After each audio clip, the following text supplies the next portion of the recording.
ఓం మహాగణపతే నమః. మనకు రవిగ్రహము ఫిబ్రవరి 15వ తేదీనో మార్పు జరుగుతుంది. రవిగ్రహ సంచారం అంటే మనకు రవిగ్రహము ముఖ్యంగా ఫిబ్రవరి 15వ తేదీ కుంభరాశిలోకి సంచారం చేస్తున్నాడు. ఈ యొక్క సంచారాన్ని ఆధారంగా చేసుకొని మనకు ద్వాదశ రాశుల వారికి ఈ రవిగ్రహ ప్రభావం ఏ విధంగా ఉంటుందో చూద్దాం. అయితే రవిగ్రహం అంటేనే చాలా ముఖ్యమైనటువంటి గ్రహము. మనకు 9 గ్రహాల్లో ముఖ్యమైనటువంటి గ్రహము రవిగ్రహంగా మనం చెప్పవచ్చు. ఈ రవిగ్రహము ముఖ్యంగా గ్రహాల్లో కల్లా రాజు, కింగ్ లాంటి గ్రహం అన్నమాట. అయితే ఈ రవిగ్రహానికి ఆత్మకారక గ్రహము అని కూడా అంటారు. అదేవిధంగా జీవశక్తి ఉంటుంది, అధికారము, న్యాయకత్వ, పటిమ, అదేవిధంగా ఉద్యోగము, సమాజంలో కీర్తి ప్రతిష్టలు, మీ యొక్క పేరు ప్రఖ్యాతలు, ఇవన్నీ ఆరోగ్యము, ఇవన్నీ కూడా మనకు రవిగ్రహం యొక్క సంచారం వల్లనే ప్రతి వ్యక్తికి జరుగుతూ ఉంటాయి. కాబట్టి ముఖ్యంగా రవి గనక మనకు చాలా స్ట్రాంగ్ గా ఉన్నట్టయితే జాతకంలో అలాంటి వ్యక్తికి సమాజంలో చక్కటి పేరు ప్రఖ్యాతలు వస్తాయి. అనుకున్నటువంటి పనులు వారు నెరవేర్చుకోగలుగుతారు. ముఖ్యంగా వారికి ఏవైతే గోల్స్ ఉంటాయో, అంటే ఒక గోల్ ఓరియంటెడ్ గా ఉండే వారికి తప్పకుండా ఆ గోల్స్ ను సాధించుకునేటటువంటి శక్తి అనేది లభిస్తుంది. కాబట్టి రవిగ్రహం యొక్క సంచారము ప్రతి రాశి వారికి చాలా ముఖ్యమైనదిగా మనం భావించవచ్చు. ఈ యొక్క రవి యొక్క సంచారము మనకు ఫిబ్రవరి 15 నుంచి మార్చి 15 వరకు మారుతూ ఉంటుంది. కాబట్టి ఈ రవి సంచారం మనము దాన్ని ఒక గుర్తింపులోకి తీసుకొని ద్వాదశ రాశుల వారికి ఏ విధంగా ఉంటుందో చూద్దాము. వృషభ రాశి వారికి రవి మీకు ముఖ్యంగా దశమ స్థానంలో సంచారం చేస్తున్నాడు. అంటే వృషభ రాశి వారికి మనకి చతుర్థాధిపతి అయినటువంటి రవి దశమ స్థానంలో సంచారం చేస్తున్నాడు. దశమ స్థానంలో ఎప్పుడు కానీ రవి దిగ్బలిగా ఉంటాడు, అంటే చాలా పవర్ఫుల్ గా ఉంటాడు అని అర్థం. దశమ స్థానము మీ వృత్తికి సంబంధించినటువంటి స్థానం. కాబట్టి ఏదైతే ఫిబ్రవరి 15 నుంచి మీకు చక్కటి కీర్తి ప్రతిష్టలు అనేవి మీరు పనిచేసే చోట వస్తాయి అని మనం చెప్పవచ్చు. అంటే మీ యొక్క అభిప్రాయాలు పరిగణలోకి తీసుకోవడము, మీరు చేసినటువంటి పనికి గుర్తింపు లభించడం లాంటి చక్కటి ఫలితాలు మనకి ఈ వృషభ రాశి వారికి ఈ మాసంలో కలుగుతాయి. అదేవిధంగా ప్రాపర్టీస్ కి సంబంధించినటువంటి విషయాల్లో, ఇంటికి సంబంధించినటువంటి విషయాల్లో కూడా చాలా చక్కగా అనుకూలంగా ఉంటుంది. ఎందువల్లంటే చతుర్థాధిపతి అయినటువంటి రవి దశమ స్థానంలో సంచారం కాబట్టి చక్కటి ఫలితాలు, ప్రాపర్టీస్ కి సంబంధించినటువంటి ఫలితాల్లో అనుకూలత ఉంటుంది అని మనము చెప్పవచ్చు. ఇక విద్యార్థులకు కూడా చాలా చక్కగా ఉంటుంది. చతుర్థ స్థానం విద్యార్థులకు కూడా మనకు కారకత్వం వహిస్తుంది. కాబట్టి వారికి కూడా చదువుకునే విద్యార్థులకు కూడా చాలా చక్కటి అనుకూలమైనటువంటి ఫలితాలు వృషభ రాశి వారికి ఉంటాయని మనం చెప్పవచ్చు. ప్రభుత్వం నుంచి కూడా అనుకూలత అనేది ఉంటుంది. పై అధికారుల నుంచి అనుకూలత అనేది ఉంటుంది. అదేవిధంగా చక్కటి ఆర్థిక అభివృద్ధి అనేది వృషభ రాశి వారికి ఈ మాసంలో రవిగ్రహం యొక్క సంచారం వల్ల కలుగుతుంది. అయితే ఈ రవిగ్రహం వల్ల కలిగేటటువంటి ప్రతికూలమైనటువంటి ఫలితాలు తొలగిపోయి అనుకూలమైనటువంటి ఫలితాలు కలగడానికి చేసుకోవాల్సినటువంటి పరిహారాలు కనుక చూసినట్టయితే ముఖ్యంగా మేషరాశి వారికి వీరు చేయవలసినటువంటి పరిహారాలు, వీరికి 11వ స్థానంలో సంచారం చేస్తున్నాడు. చాలా చక్కగా సంచారం అనేది అయితే ఉంటుంది మేషరాశి వారికి.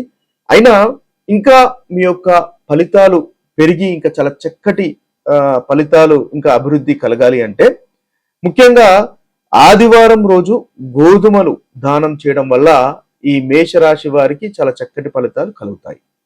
అదేవిధంగా ఆదిత్య హృదయాన్ని కూడా పఠించడం వల్ల రవిగ్రహం వల్ల కలుగుతున్నటువంటి అభివృద్ధి ఇంకా పెరుగుదల అనేది ఉంటుంది. ఇక వృషభ రాశి వారి కనుక చూసుకున్నట్టయితే వృషభ రాశి వారికి 10వ స్థానంలో ఈ యొక్క సంచారం అనేది ఉంటుంది. అయితే వృషభ రాశి వారు పాటించవలసినటువంటి పరిహారాలు చూసుకున్నట్టయితే ప్రతి ఉదయం సూర్య నమస్కారాలు చేయడం వల్ల ఈ రాశి వారికి చాలా చక్కటి ఫలితాలు ఈ మాసంలో కలుగుతాయి. అంటే ఈ ఫిబ్రవరి 15 నుంచి మొదలుకొని మనకి మార్చి 15 వరకు చక్కగా ఉంటుంది. ముఖ్యంగా మీకు వృత్తికి సంబంధించినటువంటి విషయాలు చక్కగా ఉండడానికి, అనుకూలంగా ఉండడానికి ప్రతి ఉదయము సూర్య నమస్కారాలు చేయడం వల్ల చాలా చక్కటి ఫలితాలు ఈ రాశి వారికి కలుగుతాయి. ఇక మిథున రాశి వారు కనుక చూసుకున్నట్టయితే మిథున రాశి వారికి ముఖ్యంగా తండ్రికి సేవ చేయడం వల్ల ఈ రాశి వారికి చాలా చక్కగా ఉంటుంది. అంటే మీ యొక్క తండ్రి గారికి మాట నొప్పించకుండా ఉండడము, తండ్రి గారిని గౌరవించడము, తండ్రి గారికి సేవ చేయడం వల్ల ఈ మిథున రాశి వారికి రవి వల్ల కలిగేటటువంటి ఫలితాల్లో పెరుగుదల అనేది అధికంగా ఉంటుంది. చాలా చక్కటి ఫలితాలు అనేవి ఈ రాశి వారికి కలుగుతాయి. అదేవిధంగా వీరు ఆదివారం రోజు ఆలయ సందర్శనం చేయడం వల్ల కూడా వీరికి చాలా చక్కటి ఫలితాలు మిథున రాశి వారికి కలుగుతాయి.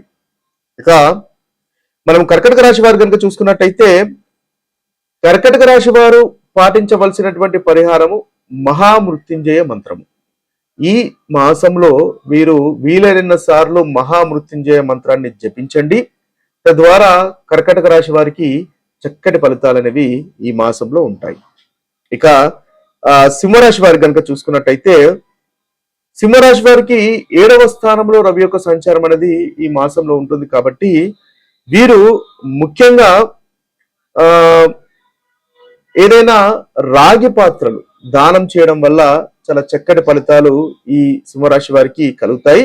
ముఖ్యంగా 7వ స్థానంలో రవి యొక్క సంచారం ఉండడం వల్ల మీ యొక్క భాగస్వామిని, అంటే భార్య అయితే భర్త లేదా భర్త అయితే మీరు భార్యను, వారిపైన ఆధిపత్యం చెలాయించడం తగ్గించడం మంచిది. అదే ఈ రాశి వారికి చాలా చక్కటి పరిహారంగా ఉంటుంది. తద్వారా మీరు అనుకున్నటువంటి పనులు చేయగలుగుతారు. మీ పేరు ప్రఖ్యాతలు కూడా పెరుగుతాయి. ఎందువల్లంటే ఈ పరిహారం వల్ల ముఖ్యంగా రవి అనేది బలంగా మారుతాడు మీ యొక్క జాతకంలో. కాబట్టి తద్వారా చక్కటి ఫలితాలు మనకు సింహరాశి వారికి చూడవచ్చు. ఇక కన్యా రాశి వారికి కావలసినటువంటి పరిహారాలు కనుక మనం చూసినట్టయితే కన్యా రాశి వారికి వీరు ఆదిత్య హృదయాన్ని పఠించడం అనేది ఈ మాసంలో మీకున్నటువంటి చక్కటి పరిహారం. ఈ ఆదిత్య హృదయం పఠించడం వల్ల రవి అనేది బలోపేతం అవుతుంది మీ జాతకంలో. తద్వారా చక్కటి ఫలితాలు కలుగుతాయి. అదేవిధంగా సూర్యోదయము సూర్య నమస్కారాలు చేయడం కూడా ఈ రాశి వారికి చక్కటి పరిహారాలుగా మనము చెప్పవచ్చు. ఇక తులారాశి వారి కనుక చూసుకున్నట్టయితే ఈ తులారాశి వారికి 5వ స్థానంలో రవి యొక్క సంచారం అనేది జరుగుతుంది. అంటే మీ యొక్క ఆలోచన అనే స్థానంలో రవి యొక్క సంచారం అనేది జరుగుతూ ఉంటుంది.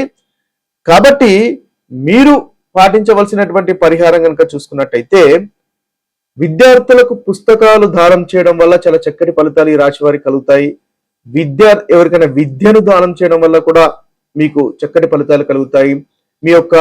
మీ ఎక్కడైతే మీరు పనిచేస్తుంటారో పనిచేసే చోట కూడా మీకు తెలిసినటువంటి విషయాలను మీ యొక్క సహోద్యోగులకు పంచడం ద్వారా కూడా చక్కటి పరిహారం అనేది ఈ రాశి వారికి ఈ యొక్క మాసంలో కలుగుతుంది. తద్వారా మంచి ఫలితాలు కలుగుతాయి. ఇక వృశ్చిక రాశి వారు కనుక చూసుకున్నట్టయితే వృశ్చిక రాశి వారు పాటించవలసినటువంటి పరిహారము ముఖ్యంగా తల్లిదండ్రులతో సమానులైనటువంటి వారికి సేవ చేయడం అనేది ఈ రాశి వారికి చక్కటి పరిహారంగా ఈ మాసంలో మనం చూడవచ్చు. ఎందువల్లంటే రవి మనకు 4వ స్థానంలో సంచారం చేస్తున్నాడు. 4వ స్థానము తల్లి మాతృస్థానానికి సంబంధించినటువంటి స్థానము. కాబట్టి మాతృ సమానులైనటువంటి వారికి లేదా తల్లి గారికి సేవ చేయడం అనేది ఈ రాశి వారికి ఈ మాసంలో చక్కటి ఫలితాలు కలుగుతాయి. తద్వారా అనుకున్నటువంటి పనులు మీకు నెరవేరుతాయి. అదేవిధంగా ధనుసు రాశి వారి కనుక చూసుకున్నట్టయితే ధనుసు రాశి వారికి 3వ స్థానంలో రవి యొక్క సంచారం అనేది ఉంటుంది. కాబట్టి ముఖ్యంగా మీరు పాటించవలసినటువంటి పరిహారం మీకంటే వయసులో చిన్నవారికి సహాయం చేయడం వల్ల చక్కటి పరిహారంగా మీకు పనికి వస్తుంది. తద్వారా మంచి ఫలితాలు మీరు పొందగలుగుతారు. ఇక మీరు ఒకవేళ దానం చేసేటటువంటి పరిస్థితులు కనుక మీకు ఉన్నట్టయితే ఎర్రటి వస్త్రాలు దానం చేయండి ఇతరులకు. చక్కటి ఫలితాలు ఈ మాసంలో మీరు పొందగలుగుతారు. అదేవిధంగా సూర్యోదయంలో సూర్య నమస్కారాలు చేయడం వల్ల కూడా ఈ ధనుసు రాశి వారికి మంచి ఫలితాలు ఈ మాసంలో ఫిబ్రవరి 15 నుంచి మార్చి 15 వరకు కలుగుతాయి. ఇక మనం మకర రాశి వారి కనుక చూసుకున్నట్టయితే మకర రాశి వారికి ముఖ్యంగా 2వ స్థానంలో సంచారం చేస్తున్నాడు. కాబట్టి మీరు ఎప్పుడు హానెస్ట్ గా ఉండడం అనేది మీకు చెప్పదగినటువంటి సూచన. అంటే ఈ మకర రాశి వారు ఖచ్చితంగా సత్యాన్ని మాట్లాడినట్టయితే మంచి ఫలితాలు అనేవి ఈ మాసంలో కలుగుతాయి. ఎందువల్లంటే రవి 2వ స్థానంలో మీకు సంచారం చేస్తున్నాడు. 2వ స్థానం వాకు సంబంధించినటువంటి స్థానము. రవి గ్రహము చాలా మనకి పవర్ఫుల్ అయినటువంటి గ్రహము. కాబట్టి మీ యొక్క మాట తీరులో మంచి ప్రవర్తన, మంచి మాట శైలి ఉన్నట్టయితే మీకు మంచి ఫలితాలు కూడా కలుగుతాయి. అదేవిధంగా గోధుమలు ఒకవేళ మీరు దానం చేయగలిగితే గోధుమలు దానం చేయడం వల్ల కూడా చక్కటి ఫలితాలు మీకు మకర రాశి వారికి కలుగుతాయి. ఇక కుంభరాశి వారికి కనుక చూసుకున్నట్టయితే కుంభరాశి వారికి 1వ స్థానంలో రవి యొక్క సంచారం ఉంటుంది. కాబట్టి మీరు సూర్య నమస్కారాలు చేయడం వల్ల చక్కటి ఫలితాలు ఈ రాశి వారికి కలుగుతాయి. ఇది పాటించినట్టయితే మంచి పరిహారంగా మీకు పరిగణింపబడుతుంది. ఇక చివరి రాశి అయినటువంటి మీనరాశి వారి యొక్క పరిహారాలు కూడా మనం చూసుకున్నట్టయితే ఈ మీనరాశి వారికి ముఖ్యంగా 12వ స్థానంలో ఉంటుంది. కాబట్టి వీరు కూడా